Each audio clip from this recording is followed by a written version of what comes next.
pense que tous les participants sont intervenants.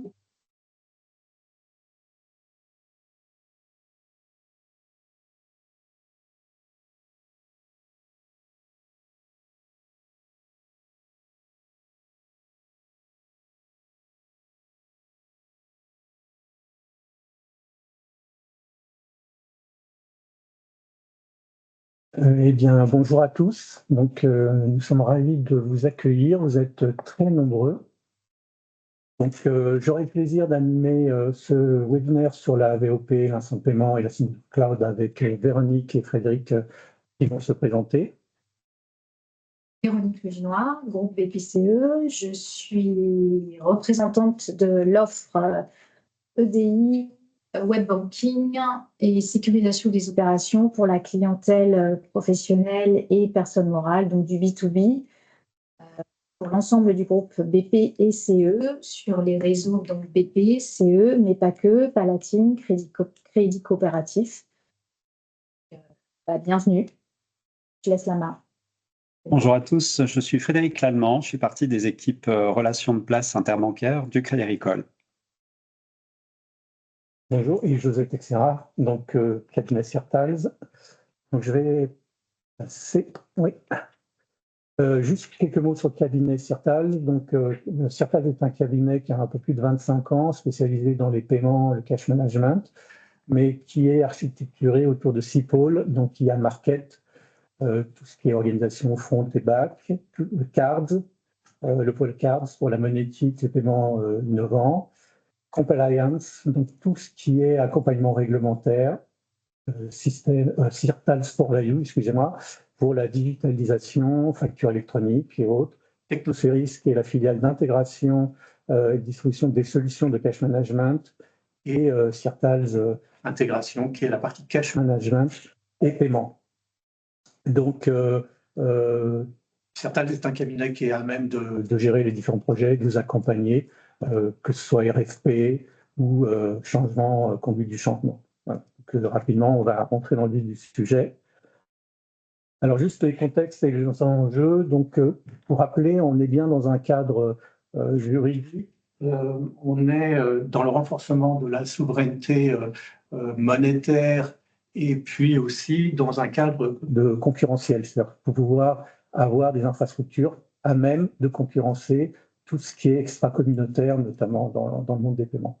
Donc c'est dans ce cadre-là, et c'est aussi dans un cadre de sécurité, de renforcer la sécurité du consommateur au sens large. Ça englobe les entreprises, évidemment. Donc on va rentrer dans le détail avec Véronique, qui va nous parler des jalons réglementaires. Alors, les jalons réglementaires. Le 9 janvier 2025, je pense que vous le savez déjà, obligation de recevoir des virements instantanés pour toutes les banques qui savent déjà faire du virement SEPA classique, recevoir du virement SEPA classique.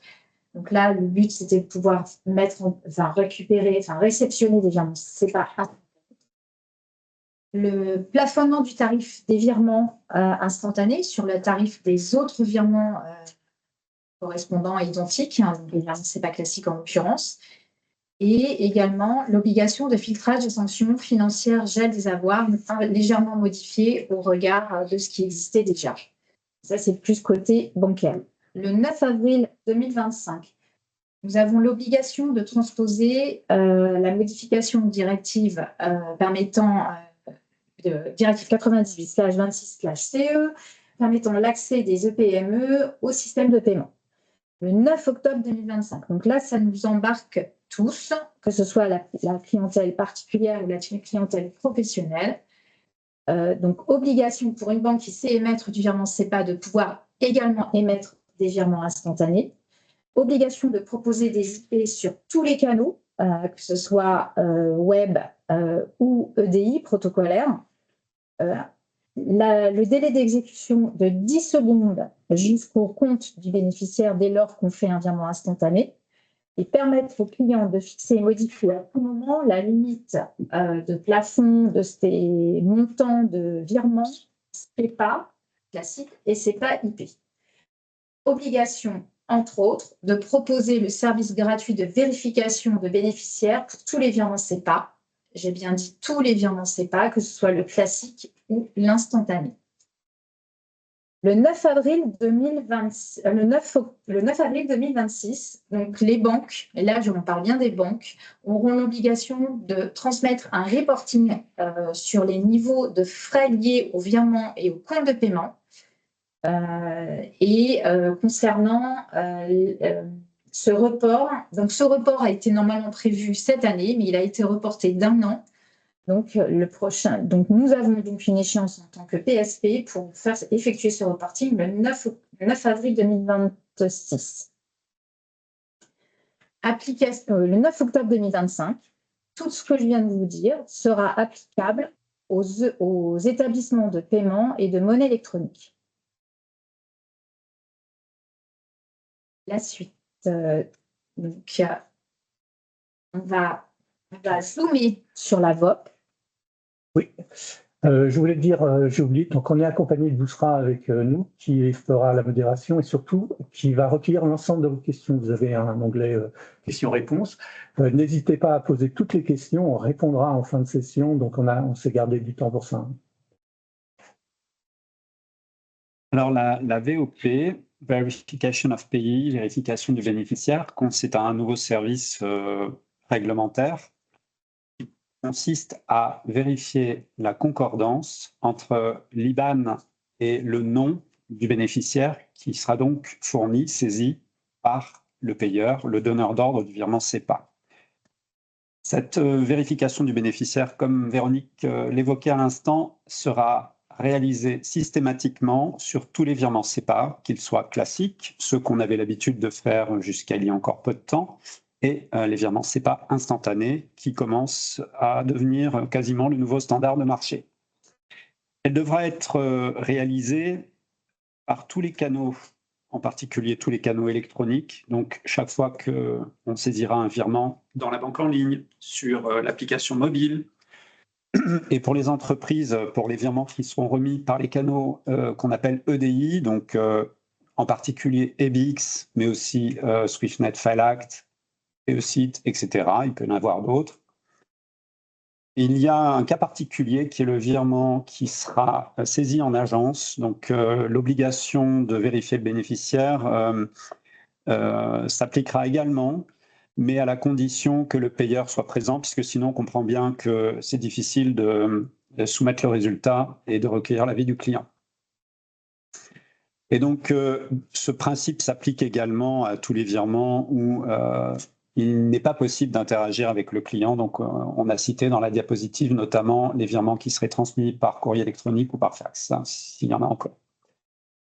Alors, petite précision, dans l'ensemble des virements qui peuvent être réalisés aujourd'hui, les virements qu'on appelle de gros montants, qui sont échangés via le système Target 2 ou via le système Rowan, ainsi que bien évidemment les virements qui sont réalisés grâce aux relations de correspondants, donc on va dire les virements en devises et les virements de façon générale internationaux, hors zone SEPA, hors Union européenne, hors espace économique européen. Ces virements-là ne sont pas soumis à la VOP aujourd'hui parce que techniquement, ça serait très compliqué. Donc toutes les opérations unitaires sont concernées. Les opérations remises sous forme de fichier, comme nous l'évoquions également, mais le donneur d'ordre a la faculté, lorsqu'il s'agit évidemment d'un non-consommateur d'une entreprise, de désopter. Donc les prestataires de services de paiement devront proposer à leurs clients entreprises qui font des remises groupées sous forme de fichier, soit de procéder à la VOP, ça s'appelle dans notre jargon l'opt-in, soit de choisir de ne pas bénéficier du service, ça s'appelle l'opt-out.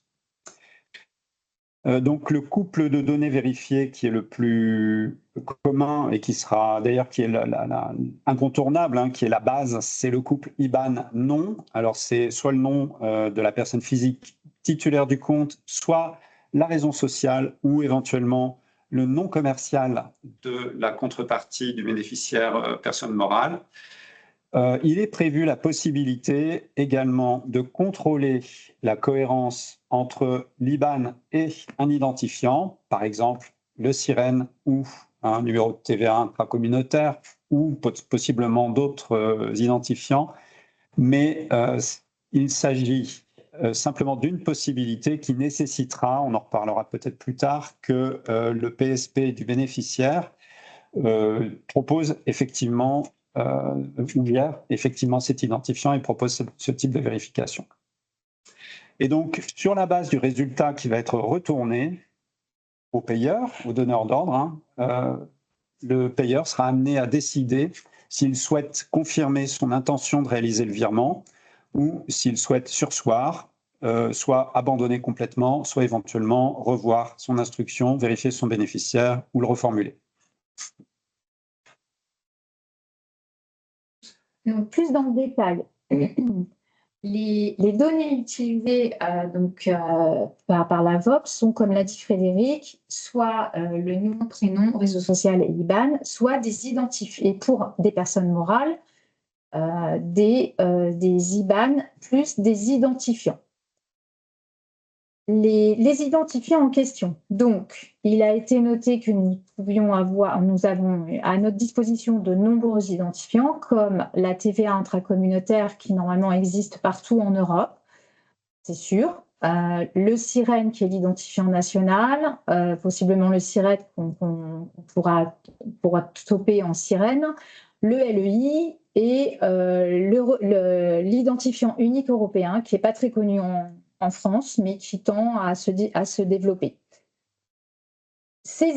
Avec ces contrôles, en fonction du couple, soit nom, prénom, raison sociale, IBAN, soit SIREN, IBAN, soit TVA intracommunautaire, IBAN, soit LEI, IBAN, on va transmettre, les PSP vont transmettre les demandes de vérification aux banques aux banques des bénéficiaires. Les réponses qui peuvent être faites par la banque du bénéficiaire, et je parle bien des réponses faites par la banque du bénéficiaire, peuvent être, alors, match, ça veut dire que la cohérence IBAN et les éléments vérifiés avec l'IBAN sont corrects. Ça peut être almost match, donc là, ça veut dire qu'on a une correspondance ou une cohérence partielle des contrôles réalisés. Il peut y avoir no match, c'est-à-dire que les données qui sont vérifiées là ne correspondent pas entre l'IBAN et la donnée à vérifier. Donc, je répète, nom, prénom, raison sociale, SIREN, SIRET, TVA, LEI, etc. Et sinon, il peut y avoir des cas où la vérification reste impossible. Ça peut être le cas où le PSP n'a pas été encore upgradé et ne peut pas faire cette vérification. Ça peut être parce qu'il y a un problème technique, ça peut être parce qu'il y a un problème d'affluence sur le réseau. Et donc, on pourrait renvoyer des vérifications impossibles. Ça peut être parce qu'un compte est clôturé ou un compte est inexistant. Dans les cas de close match, ou plus particulièrement almost match. Alors effectivement, donc ce cas ne se rencontre que sur la vérification du couple IBAN non, raison sociale non commerciale, puisque les autres vérifications sont des vérifications binaires, l'identifiant correspond ou pas. Donc dans le cas du almost match, le PSP du bénéficiaire estime qu'il y a une grande proximité entre le nom qui a été soumis à vérification et celui qu'il a enregistré dans sa base de titulaire de compte. Et donc, pour lever toute ambiguïté, il va retourner donc, dans sa réponse qui est formulée au PSP du donneur d'ordre qui lui-même l'a fait suivre au donneur d'ordre, au payeur, il va renvoyer le nom du titulaire tel qu'il a été enregistré dans sa base de données. Et sur cette base, le payeur donc sera amené à décider, comme nous l'évoquions, des suites qu'il souhaitera donner à son ordre, qui peut aller de confirmer l'ordre ou abandonner l'ordre, ou éventuellement procéder à la modification si les informations qui lui ont été renvoyées méritent d'être intégrées et de corriger donc celles qu'il avait enregistrées. On peut simplement dire, mais je dirais c'est pour notre culture, c'est que L'algorithme qui est implémenté donc, répond à un certain nombre de règles qui sont proposées par l'organisme normalisateur, l'European Payment Council, mais chaque PSP teneur de compte, finalement, est libre et responsable, ça c'est certain, de développer son propre algorithme. Et donc, la contrepartie, c'est qu'il s'engage sur le résultat. C'est-à-dire, si jamais il indique un match alors qu'en fait, c'est pas ou un match ou un close match, alors qu'en fait, il n'y a pas correspondance, il en endosse la responsabilité, notamment si le virement est envoyé à un mauvais bénéficiaire. Et de la même façon, si le taux de match est très faible et qu'il y a un fort taux de no-match, on voit que ces clients vont être pénalisés et que probablement la profession lui fera des reproches. Donc, il y a cette notion de responsabilité et d'autonomie dans la définition des caractéristiques de l'algorithme, les deux allant ensemble.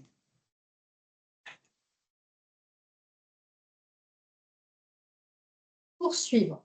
On va ensuite, avec Frédéric, vous préciser les différentes façons de transmettre les ordres et donc les différentes façons de réaliser cette vérification du payé selon les différents parcours qui peuvent être à la main du client. Donc, donc moi, je vais zoomer particulièrement sur la partie web banking et protocole EDI avec signature jointe dans la banque à distance. Et je laisserai à Frédéric, je crois que c'est ça qu'on a dit, le descriptif de la solution des parcours protocolaires avec signature jointe ou considérés comme jointe. Les parcours en saisie unitaire sur la banque à distance. Donc, quand on est sur ce type de parcours, on considère que le client, il est présent sur sa banque à distance, il est actif. Donc, ces parcours-là peuvent être à peu près identiques entre la clientèle particulière et la clientèle pro. Mais ils peuvent aussi, ces parcours, en fonction, étant donné que c'est du privatif, les parcours peuvent être distincts d'une banque à une autre.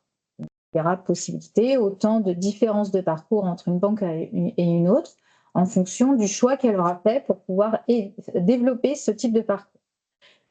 Donc, chaque virement initié par le client, puisque le client est actif, la VOP sera automatiquement exécutée sur la base à minima du nom, prénom ou de la raison sociale du bénéficiaire. Et cette réponse, cette VOP effectuée, la réponse doit arriver dans les 5 secondes maximum. On doit restituer dans les 5 secondes maximum cette réponse. Ce qui veut dire que le PSP du bénéficiaire doit vérifier très, très vite, selon l'algorithme, doit vérifier très, très vite. Et nous, on doit retourner à celui qui est en train de saisir son virement sur la banque à distance de manière très rapide également. Donc là, de la même façon, on va avoir tous les cas qu'on a précisés avant avec Frédéric, c'est-à-dire, on a pris les termes anglais, vous excuserez. Donc, dans les cas de match, le parcours suit le même parcours qu'on a aujourd'hui dans la banque à distance quand on saisit des ordres. Quand on est sur un cas de correspondance partielle ou almost match, le libellé du compte tenu par la banque est transmis au donneur d'ordre, c'est-à-dire qu'on doit restituer à celui qui saisit ce que la banque du teneur de compte nous a restitué comme information. Et à ce moment-là, on va avoir 2 choix possibles en fonction des droits de l'utilisateur qui est en train de saisir. Soit il va pouvoir corriger le nom, la raison sociale du bénéfice dans la liste des bénéficiaires enregistrés dans la banque à distance, et le parcours de virement se poursuivra. Soit il va pouvoir ignorer et poursuivre son parcours sans apporter de correction sur le bénéficiaire. Bien évidemment, comme toutes les banques, on demande une réalisation d'une authentification forte pour valider le virement. Il pourra éventuellement aussi abandonner son virement. En cas de no-match, donc là, le client peut ignorer et poursuivre le traitement du virement, c'est-à-dire authentification forte. Il peut sinon abandonner son virement. En cas de non-réponse, c'est-à-dire contrôle impossible ou vérification impossible selon des cas que je vous ai dit tout à l'heure, Le motif est indiqué de toute façon, et donc on peut avoir un motif technique comme la banque du bénéficiaire non atteignable, la banque bénéficiaire non disponible à l'instant T, ou on peut avoir des motifs qui sont fonctionnels comme un compte inexistant ou un compte clos. Donc le client peut alors ignorer la réponse et poursuivre le parcours du traitement, ou sinon il peut également abandonner son virement. C'est le même cas pour la saisie, parce que quand il y a des banques à distance qui peuvent aussi faire de la saisie de virements multiples, on aura le même parcours pour tous les virements qui seront listés dans la liste saisie par le client. Quand on dépose un fichier sur la banque à distance, le parcours, là encore, diffère en fonction des banques et en fonction des offres, des possibilités qu'elles auront à développer le service. Donc, lors d'un dépôt de fichier, comme l'a dit Frédéric tout à l'heure, le PSP du donneur d'ordre doit toujours, donc là, le client n'est pas forcément actif dans la poursuite du parcours. Il vient déposer son fichier, c'est un déposant qui vient déposer un fichier, et ensuite, c'est le signataire qui emballe. Donc, lors du dépôt de fichier, il va falloir que l'on soumette au client le choix de dire est-ce que vous voulez soumettre votre fichier à la vérification du payé, ou est-ce que vous voulez ne pas le soumettre à cette vérification? S'il souhaite le soumettre, dans ce cas-là, ce qui va se passer, c'est qu'on va récupérer le fichier, les banques, les PSP vont récupérer le fichier, elles vont transmettre tous les ordres de la remise d'ordre aux banques teneurs de compte, et on va récupérer ces résultats effectués et transmis par les banques des teneurs de compte pour les remettre à disposition de notre client donneur d'ordre. Donc, on va se retrouver soit avec la possibilité d'exposer cette réponse dans le suivi des ordres, le suivi des remises, ça dépend comment ça s'appelle dans les différentes banques, mais aussi, on pourra, pour les banques qui peuvent le permettre, on pourra restituer un fichier PSR VOP, N2 VOP, dans les menus de restitution des relevés que l'on met à disposition des clients. Et donc, une fois que le client pourra constater les résultats de la VOP sur sa remise, l'utilisateur, alors le déposant ou pas, le signataire ou pas, ça dépendra des possibilités offertes par les différentes banques. Donc, l'utilisateur en question pourra prendre une décision sur les résultats de la VOP, c'est-à-dire qu'il pourra prendre la décision d'écarter un ordre ou de poursuivre le traitement d'un de ces ordres ou des ordres en question. Ce qui veut donc dire que nous avons l'obligation en tant que PSP donneur d'ordre de mettre à disposition l'ensemble des résultats de la VOP, non seulement à celui qui pourra les déposer, mais également à celui qui pourra les signer, parce qu'il faut que le signataire puisse prendre les actions à faire en connaissance de cause. Et il validera les ordres en connaissance de cause. Donc, les ordres qui auront été écartés suite décision des différents utilisateurs possibles seront alors transmis dans un rapport de traitement, un PSR concernant la remise, ou dans une restitution sur la banque à distance de tous les ordres qui auraient été écartés, non seulement d'un point de vue technique, mais également au regard des actions faites par un des utilisateurs suite aux réponses de contrôle des bénéficiaires. Si le client décide de ne pas soumettre son fichier à la vérification des bénéficiaires, à ce moment-là, une seule exception encore à date, où la place bancaire n'a pas encore tranché, c'est qu'aujourd'hui, le règlement dit nous devons, les PSP des donneurs d'ordre, doivent obligatoirement soumettre les fichiers mono-opération. Je parle bien de fichiers et pas forcément de remise. Donc, les fichiers mono-opération devront être soumis à la vérification du payé aujourd'hui.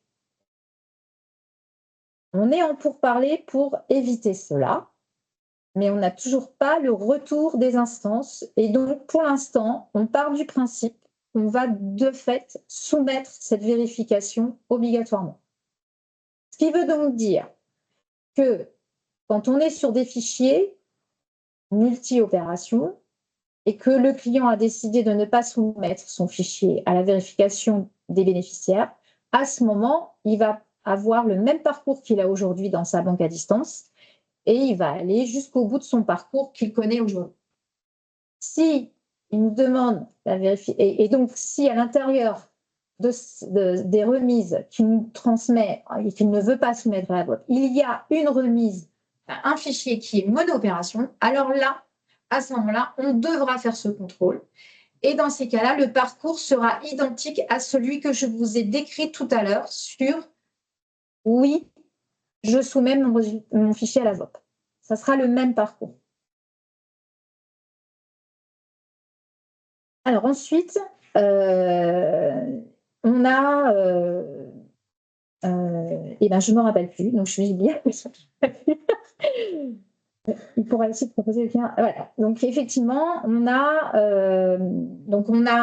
effectivement la possibilité dans certaines banques à distance, je l'ai dit en fait plus haut, mais je ne me rappelais plus que je l'avais écrit plus bas.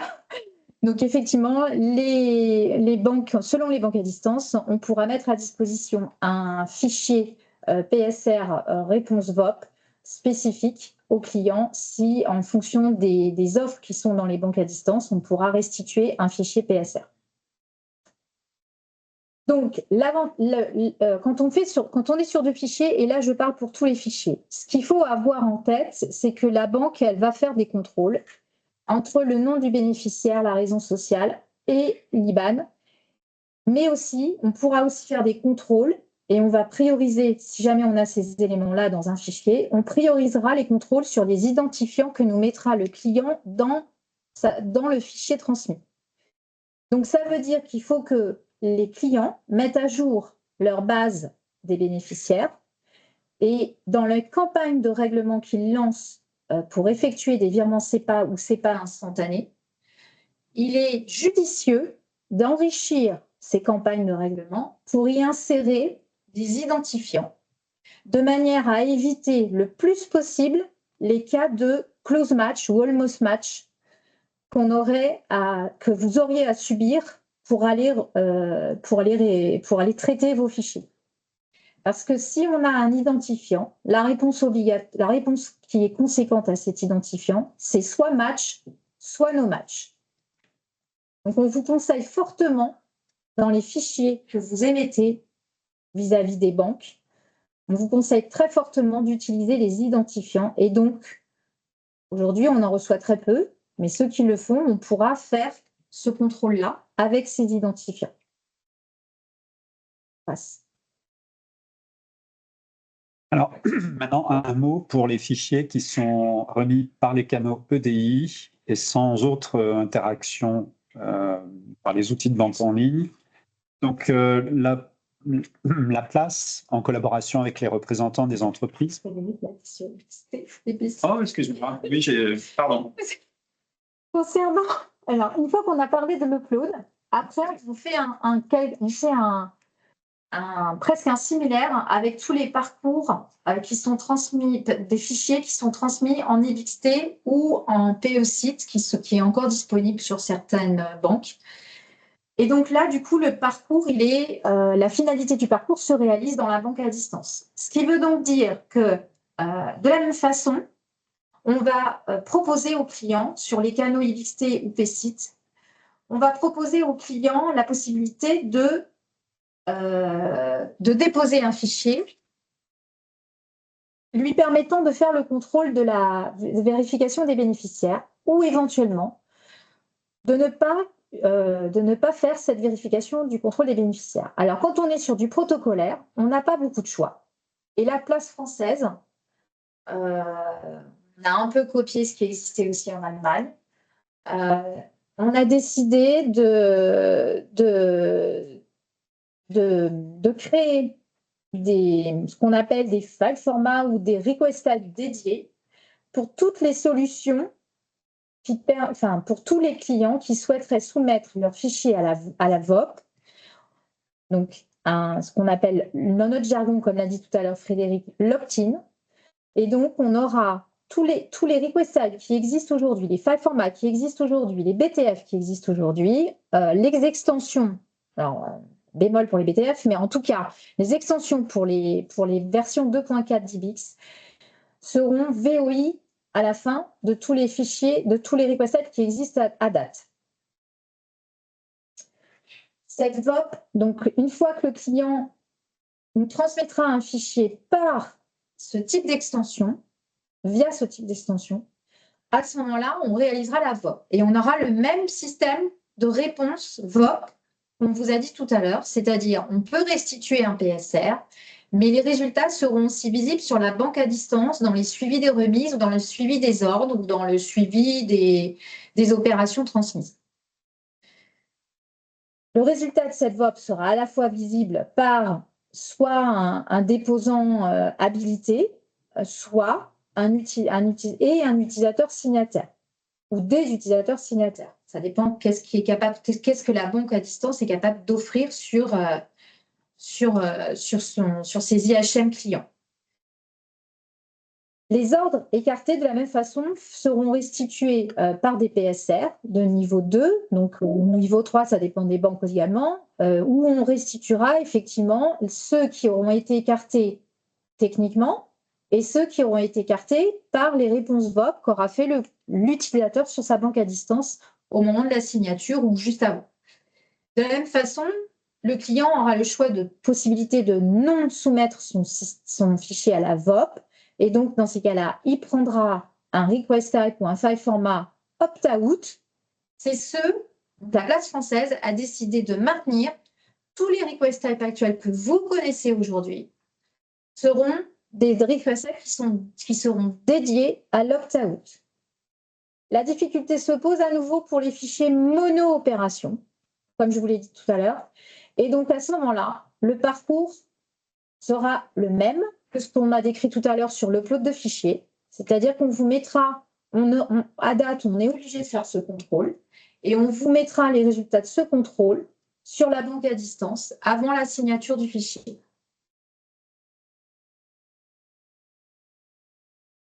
Et bien, je te donne la main pour toute la partie protocolaire signée. Alors, comme dans la continuité de ce que Véronique vous a présenté, et comme nous l'évoquions, donc la place française, collaboration entre les prestataires de services de paiement, les représentants du monde de l'entreprise, a imaginé implémenter la VOP réglementaire selon deux axes, deux propositions.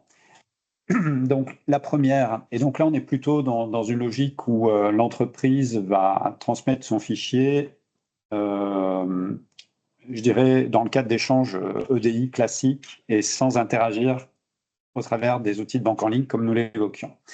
Donc la première option qui a été envisagée, c'est, je dirais, de minimiser les impacts sur le fonctionnement des entreprises et donc d'enchaîner la vérification du bénéficiaire et l'exécution des transactions, des virements. Dans ce cas-là, un reporting réglementaire est dû et donc mis à disposition sur le serveur EDI, donc reporting VOP status report avec un message de type PAIN 2. Donc, le traitement se poursuit sur la base du contrat entre l'entreprise et son prestataire de service, l'entreprise donneur d'ordre et son prestataire de service de paiement. Je dirais que le standard, c'est on va traiter tout ce qui est match et écarter tout ce qui ne l'est pas. Après, si votre prestataire de service de paiement est désireux de faciliter, de simplifier, vous pouvez être amené, dans le cadre d'un contrat, d'imaginer un périmètre plus large et des modalités de gestion du risque. Et donc, le cas échéant, si les transactions avaient été détectées, retournées, si la vérification des transactions retournait un résultat autre que match, il pourrait y avoir une interaction entre le PSP et son client donneur d'ordre, l'entreprise, pour déterminer les suites à donner selon les modalités habituelles, hein, back-office qui passe un coup de fil ou d'autres solutions, ou plus vraisemblablement, il pourrait être convenu, comme nous l'évoquions, d'écarter les transactions et qu'elles soient abandonnées, ce qui serait ce qui se traduirait dans les reportings qui sont mis à disposition de l'entreprise, donc qu'il s'agisse selon la souscription, hein, d'un PAIN2, Payment Status Report, ou d'un relevé d'opération, voire d'un relevé de compte. José vous expliquera tout à l'heure à qui on s'adresse et quels sont les avantages et les inconvénients de cette formule, donc je lui laisse le privilège de vous en dire plus dans une ou deux diapositives. La deuxième solution qui a été envisagée, c'est celle d'ouvrir un service de vérification à la demande. Et donc là, l'entreprise va télétransmettre son fichier sur le serveur bancaire, signé ou pas, peu importe. Hein, je dirais, à ce stade, il n'y a pas d'exécution. Le PSP réalise la vérification selon les modalités que nous vous avons décrites. Il restitue le résultat de la vérification dans un fichier, donc Web Status Report au format PAIN2. L'entreprise l'exploite, détermine les suites qu'elle souhaite donner en fonction des résultats, finalise sa remise et la télétransmet, signée cette fois-ci, pour exécution selon les modalités habituelles.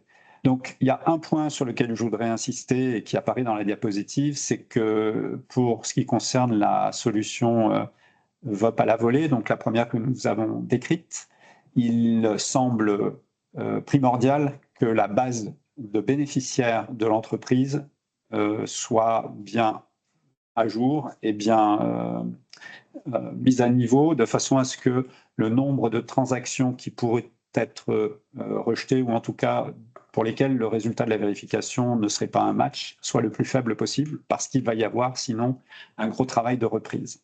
Bon, je pense que... Eh bien, justement, on va parler côté entreprise. Comment mettre à jour les processus? D'abord, ce que doivent faire les entreprises d'ici octobre, le minimum syndical. Et puis, on va voir deux ou trois, enfin plutôt deux scénarios. On va se focaliser sur les paiements de masse, hein, qui sont des propositions et qui mettront un peu de temps à se mettre en œuvre, puisque globalement, vous allez devoir discuter avec vos fournisseurs de services, avec vos éditeurs, pour voir leur calendrier.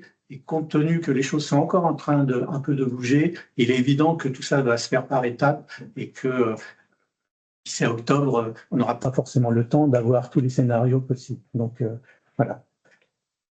Alors, vous avez compris, il y a trois modes qui sont l'opt-out, donc je continue tel que je faisais avant, c'est-à-dire que globalement, je reçois mes fichiers de paiement et je l'envoie en EPIX-PS, par exemple. À la volée, donc on appelle on the fly, et puis on demand. Ce qui est très important, c'est de pouvoir avoir une approche dite hybride, c'est-à-dire de pouvoir faire circuler le flux, puisque vous n'allez pas avoir la même façon de travailler pour toutes les natures de flux, pour les virements de salaire, les virements fournisseurs, ainsi de suite. Donc, pouvoir l'orienter vers le canal ou vers la méthode qui corresponde le mieux, suivant un certain nombre de critères que vous allez définir. Donc, pouvoir, dès le départ, orienter votre flux vers les différents canaux. Alors, il y a un petit warning réglementaire. Donc, effectivement, c'est que le client doit avoir le choix. Mais dans cette directive, le client doit forcément avoir le choix de valider, d'aller en opt-out ou pas. Il faut toujours donner la possibilité d'avoir le choix. Ce qui ne veut pas dire qu'on ne peut pas automatiser, à partir du moment où, justement, on peut définir le canal vers lequel l'envoyer. Alors, on l'a dit, on a répété, ça c'est le minimum à faire. D'abord, contrôler votre référentiel. Les noms, alors quelquefois il peut avoir des abréviations. Donc, comme le check va se faire sur le nom ou la dénomination commerciale, c'est de contrôler toutes ces données, de l'enrichir si vous pouvez avec des données, même si l'ensemble des banques ne traitent pas forcément, ou des PSP ne traitent pas forcément ces données ça va être très important. C'est comme tout rapprochement, enfin pour les entreprises qui font du rapprochement, plus vous avez de critères, mieux c'est, et plus vous avez de chances d'avoir un match. Donc, si vous pouvez enrichir vos données, vérifier l'interfaçage, c'est de vérifier la circulation entre votre ERP notamment et le TMS ou le produit de communication bancaire. Vérifier les formats. Vous avez compris qu'il faut que ces formats soient conformes. Donc, voir notamment les informations complémentaires qui pourraient être mises. Et c'est vraiment la première chose à faire. C'est la qualité de la data et du référentiel. Voilà pour ce qui est. Et voir ensuite la possibilité de pouvoir, notamment au niveau des ERP, recevoir les PSR. Mais ça, on verra ça dans un deuxième temps. Donc, si on regarde les workflows côté entreprise. Alors, c'est un exemple, encore une fois, ne vous retournez pas tout de suite vers votre éditeur ou le service, puisqu'ils sont en cours de développement. C'est une possibilité. Ce que l'on voit, c'est les flux de paiement peuvent venir de deux endroits. L'ERP, 80% des flux, donc base fournisseur, bon, il y a les salaires évidemment, et puis du TMS pour des virements unitaires, mais aussi des virements urgents ou certains types de flux que l'on préfère saisir à travers le TMS. Cela va donner, donc on va envoyer, donc là on est dans le on-demand, c'est-à-dire qu'on n'est pas à la volée. Hein. On envoie le flux vers le PSP qui va répondre, donc par un PSR, un PEC 02. Et à partir de là, il va falloir gérer les exceptions. Donc, soit c'est 100% match, et en ce moment-là, on demande l'exécution du fichier de paiement, soit c'est du no-match, et on peut passer par une tâche de correction ou du all-man match, enfin, on va mettre les différents critères, et cette tâche de correction, soit elle se fait au niveau du TMS, notamment pour les flux qui viennent du TMS, soit elle est renvoyée à l'ERP pour qu'il régénère une campagne, puisque tout va dépendre de la manière dont l'ERP va gérer les fichiers de paiement. Pour les ERP qui sont capables d'annuler des ordres qui ont été déjà comptabilisés et dans une partie des ordres, c'est faisable. Certains ERP, vous êtes obligé de régénérer l'ensemble de la campagne. Donc, suivant votre ERP, on va pouvoir rerouter soit l'ensemble de l'information pour demander cette génération, soit on traite au niveau du TMS, par exemple, et on génère des écritures pour qu'elles soient comptabilisées. Voilà, ça c'est pour le on-demand. En tout cas, une fois qu'on a corrigé, on peut renvoyer, ou pas d'ailleurs, mais on peut renvoyer l'information pour qu'elle soit exécutée. Voilà à peu près un workflow sur on-demand, une des possibilités, donc deux processus qui sont intéressants, gérer toutes ces exceptions, et puis une tâche de correction et de réexécution à ce niveau-là. Alors, à la volée, on va retrouver les mêmes circuits, hein, les flux de paiement qui viennent de deux endroits, simplement, le fichier, il est transmis à la banque, signé. Et là, il se passe quelque chose au niveau d'un flag, c'est qu'il y a du contractuel. C'est-à-dire que, globalement, dans votre contrat avec le PSP, vous allez définir quelle opération la banque peut faire. Vous pouvez demander au PSP d'exécuter immédiatement, si tout est match, ou voire almost match, ou alors vous allez continuer vers les mêmes types de tâches, c'est-à-dire je gère mes exceptions et j'ai une tâche de correction. En sachant qu'on peut faire un opt-out aussi, d'ailleurs en plein milieu, et puis vous allez recevoir un PSR ou du relevé d'opération tel que vous avez l'habitude de le recevoir. Et d'ailleurs, si vous gérez déjà les PSR aujourd'hui, ou les rejets, on n'est pas très loin, puisque dans cette tâche de gestion. L'important, c'est de pouvoir comment dire, mettre en place un certain nombre de processus par lesquels toutes les opérations vont passer. Alors après, pour la relation avec l'ERP, on est dans le même cas, hein, soit l'ERP, c'est comment dire, annuler certains ordres, soit il va régénérer l'ensemble du fichier de paiement, une nouvelle campagne de règlement. J'ai un peu accéléré pour pouvoir tenir dans le temps. Pour pouvoir tenir. Donc, mais n'hésitez pas à poser toutes les questions. Hein. Donc, alors, c'est un point important, c'est que quel que soit le modèle BI ou directement dans l'interface de votre TMS ou dans le RP, il va être important notamment de monitorer tous ces flux, d'avoir des statistiques, ne serait-ce qu'au démarrage, pour voir le nombre de taux de réussite, les rejets, ce qui va vous permettre d'adapter, de corriger un certain nombre de données, voire de mettre à jour vos systèmes. Donc l'analyse des rejets, des corrections et ces KPI vont être très importantes pour pouvoir suivre au plus près cette mise en place de la VOP. Alors, souvent, quand il y a des directives, on parle d'impact sans bénéfice, mais là, il y a vraiment des bénéfices. Déjà, la réduction des erreurs, renforcer la sécurité. Alors, il y a un point important, ça ne vient pas remplacer ce que vous avez déjà mis en place. C'est très important. C'est-à-dire que l'idée, ce n'est pas de déplacer la responsabilité vers le PSP, c'est de pouvoir renforcer les mécaniques de sécurité que vous avez déjà mises en place avec cette méthode dans laquelle vous savez que même si j'ai contrôlé mon référentiel en amont, j'ai généré mon fichier, si jamais il y a encore une manipulation frauduleuse, eh bien, il y aura cette dernière barrière au niveau des PSP. Donc, c'est ça qui est très important, ça permet de renforcer les flux. D'avoir et d'améliorer tout ce qui est paiement.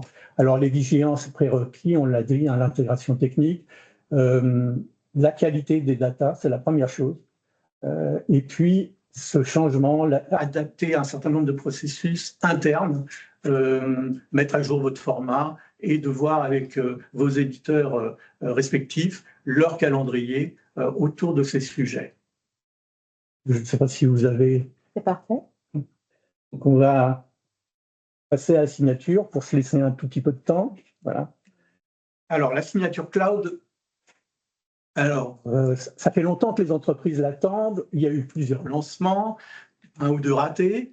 Et puis, au final, on arrivait à quelque chose qui devient une réalité. Je vais passer rapidement là-dessus. Donc, l'idée, c'est d'éliminer les dispositifs physiques, faciliter la logistique.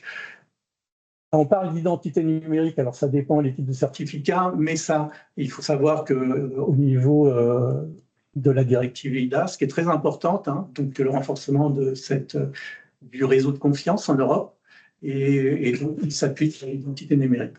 Et une signature mobile, évidemment,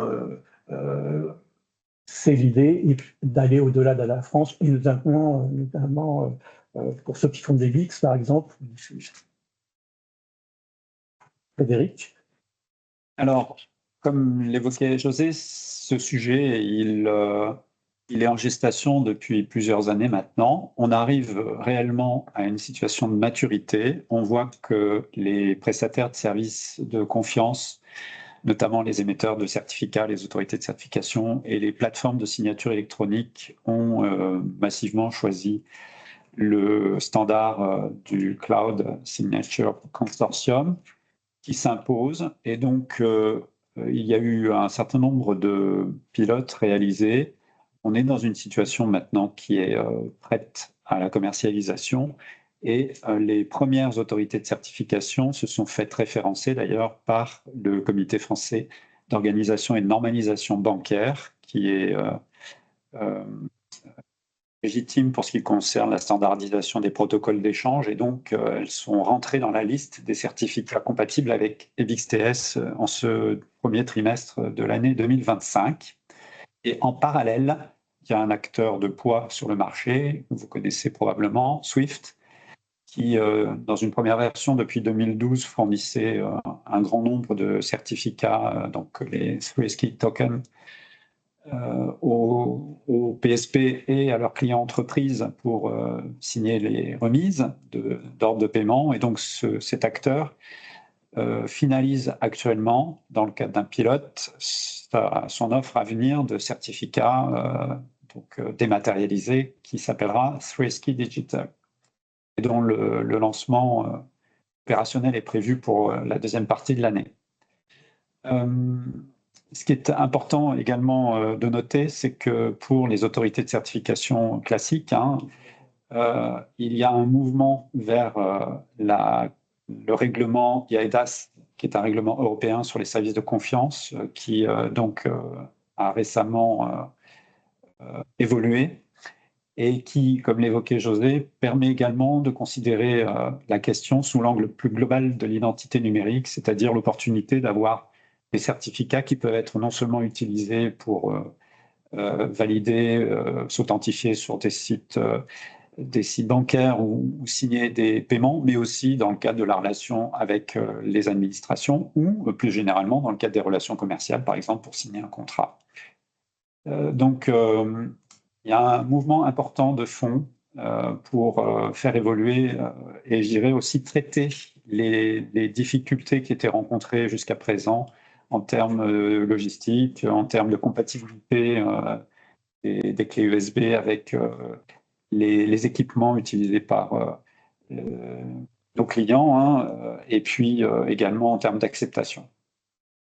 Voilà, on citait tout à l'heure les deux AC qui sont donc Certinomize et CertEurope. Et puis, vous l'aviez compris, donc le CFONB s'intéresse de près également à l'évolution de l'offre de Swift, Risky Digital, puisque aujourd'hui, le token est un best-seller et donc il va falloir trouver des solutions pour assurer la continuité.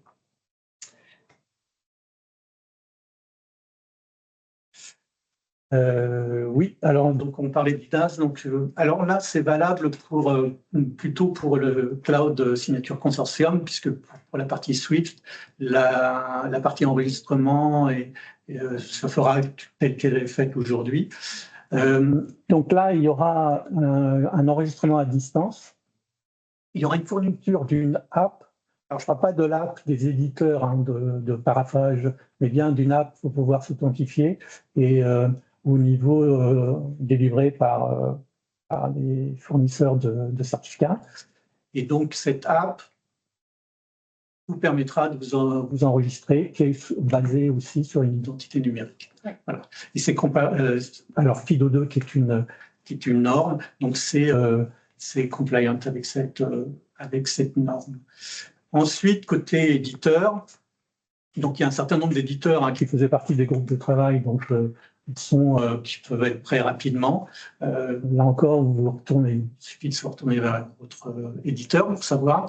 Et donc eux, l'URL de l'AC de toute façon est transmise dans les échanges. Ils vont se connecter à un serveur CSC de l'AC pour contrôler notamment votre identité, le signataire et tout ça, avant de transmettre à la banque. Du côté bancaire, effectivement, ils feront le même travail pour vérifier que le signataire est bien enregistré. Alors, je suis désolé, j'ai un peu accéléré pour pouvoir laisser, puisque là, il nous reste 10 minutes. Voilà. Pour les questions-réponses, je crois qu'on a déjà pas mal. Donc, pas mal. Donc on va commencer. Je vais vous poser quelques-unes. Désolée par avance si on n'a pas le temps de tous les traiter, mais vous pourrez nous les poser pour qu'on puisse vous répondre par écrit.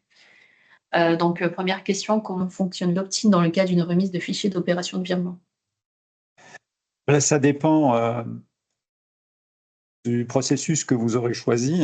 Mais on a cité donc la possibilité de déboucler la consultation des résultats et l'autorisation des paiements dans les services bancaires en ligne, qu'il s'agisse du portail ou de l'application qui vous est proposée par votre prestataire de services de paiement, ou on a également cité tout à l'heure l'option VOP à la volée. Donc, le fichier est transmis signé comme d'habitude, la vérification est réalisée et les opérations qui sont conformes aux modalités qui ont été définies contractuellement sont exécutées, les autres sont mises de côté. Donc ça, c'est une deuxième possibilité qui dépend de votre équipement, de vos processus. Et la troisième option qui est proposée, c'est la VOP à la demande, donc avec cette sollicitation d'un service qui est dédié à la vérification, alors toujours dans l'optique avec l'intention de réaliser un paiement, selon la terminologie du règlement. Donc récupération des résultats au travers du reporting standard, VOP Status Report PAIN2, exploitation, et puis finalisation de la remise et télétransmission pour exécution. Voilà les trois options qui sont schématiquement qui sont proposées au marché pour bénéficier de l'opt-in. La demande est effectuée auprès de la banque du bénéficiaire, puis des acteurs du marché qui stockent actuellement les coordonnées et travaillent sur une mutualisation des données de leurs clients. Est-ce que cela signifie que toutes les banques accepteront le même API? Alors, le règlement prévoit explicitement que la demande est traitée par la banque du bénéficiaire, donc celle qui tient le compte, puisque c'est elle qui a réalisé les procédures, alors ce qu'on appelle KYC, la connaissance du client, et qui a donc enregistré l'identité de son client et qui connaît l'IBAN. Après, cet acteur peut déléguer sa responsabilité, peut déléguer l'exécution opérationnelle du service tout en gardant la responsabilité, c'est important, à un tiers qui s'appelle donc Routing and Verification Mechanism et qui peut effectivement, lui, proposer des services à d'autres PSP. Donc c'est le cas sur plusieurs marchés, les Pays-Bas, l'Italie, la France, l'Espagne, je crois, etc. Enfin, donc, en tout état de cause, ce qu'il faut bien retenir, c'est que la requête, elle est techniquement, elle est adressée au PSP du bénéficiaire. Ensuite, le fait que ça soit lui, intuité, personné, qui la traite ou qu'il délègue la tâche à un tiers, c'est son problème. Alors, l'interrogation VEP est normalement disjointe du virement, c'est-à-dire appelée en stand-alone, indépendamment du virement. Est-ce que tous les établissements le permettront bien? Alors, ce sont deux étapes. Et dans les possibilités si on comprend bien la question, mais si ça n'était pas le cas, je vous invite à la reformuler, on y répondra de la meilleure façon. Donc, dans les possibilités qui ont été proposées et présentées, donc qu'il s'agisse des outils de banque en ligne ou des outils, des solutions EDI, il y a bien ces deux temps, vérification. Autorisation, donc elle peut être donnée contractuellement dans le cadre de Up on the Fly ou elle peut effectivement être donnée au travers de cet aller-retour dans une demande. Si la question est est-ce que la place française développe la signature disjointe ou distribuée dans EBIX, la réponse est non pour l'instant parce que l'analyse qui a été faite, c'est que l'ensemble des acteurs ne seraient pas prêts à supporter cette option dans un délai raisonnable, que ça nécessiterait des investissements importants et surtout que ça impacterait sensiblement les processus tant des entreprises que des PSP. Donc à court terme, ça n'est pas l'intention, mais jamais dire jamais. Est-ce que les banques ont l'obligation, sur une remise de plusieurs lignes, de pouvoir faire une requête partielle du fichier en appliquant un seuil de rejet? Non, absolument pas. On doit faire la vérification. Si le client choisit de faire de l'opt-in, on doit tester tout le fichier. Est-ce que les banques de la Nouvelle-Calédonie, les DOM-TOM, sont concernées par la réglementation? Il me semble que c'était la réglementation concernant le petit warning qu'il y avait à un moment. Alors, les départements d'outre-mer font partie de la France et donc la réglementation s'applique pleinement pour les collectivités d'outre-mer aussi. Avez-vous une solution sur les virements internationaux en devise avec ou sans intervention d'un correspondant bancaire? Alors, pas de solution. Là, on parle bien du règlement et donc de la mise en œuvre des dispositions du règlement européen. Après, on est pour la question que vous posez, on est dans le domaine de l'offre commerciale, donc il y a des solutions sur le marché, dont certaines sont proposées ou relayées par des établissements bancaires. Donc, il y a un existant, mais qui n'est pas de nature réglementaire. On va répondre à une dernière question avant de clôturer, puisqu'il est 59. Juste pour être sûr à 100%, si j'envoie 1000 virements en IBIX-TS et que 50 sont en must ou non, ou no match, est-ce que la banque, si le contrat le permet, peut dans la foulée exécuter les 950 autres sans attendre la réponse du client sur les 50? L'idée est de ne pas gripper la machine. Oui, c'est bien l'intention du scénario qu'on a appelé VOP à la volée ou on the fly, c'est de minimiser les impacts pour le client et donc de traiter tout ce qui peut l'être le plus vite, selon les modalités habituelles. Donc, pas de blocage dans ce scénario, absolument. Et selon ce que vous nous aurez dit dans le contrat. Les 950, ils étaient match. On va s'arrêter là. Il reste plein de questions. Alors, ce que l'on fera, déjà, le replay et le PPT seront disponibles. Alors, je ne sais pas encore comment on va le faire, mais sûrement soit par email, soit sur le site. On va voir. Les questions, continuez, on va y répondre. Là encore, on vous fera une réponse, on la partagera. Et puis, pour les entreprises et les prestataires de services qui seront à l'univers FUFNet, nous sommes présents aussi, donc n'hésitez pas. Enfin, parce que Frédéric et Véronique y sont aussi, donc sur nos stands respectifs. Donc, venez nous voir et on continuera la discussion. N'hésitez pas. En tout cas, je vous remercie tous et à très bientôt.